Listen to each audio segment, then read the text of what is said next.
our revenues are only 14% of GDP.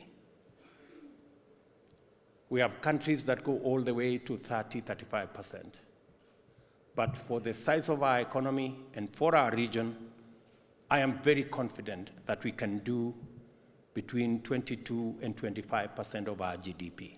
And I have every intention to ensure that our Kenya Revenue Authority and all of us work together so that we can raise sufficient revenues through our taxes to be able to take charge of our development and to be able to progressively get our country away from huge debts that we have today.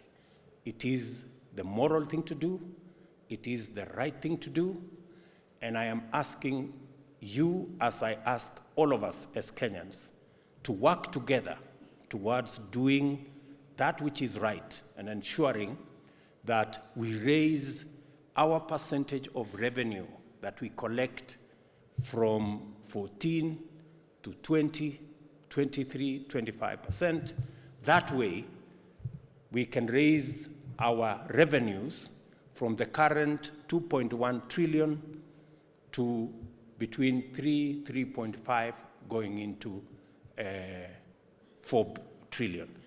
That will give us sufficient resources to be able to run our development programs, to retire our debts, and to set the correct footing for our country. Because we can do it. It is possible for us to do it. We just need to work together, be disciplined, get things right, everybody working together in a synergized manner.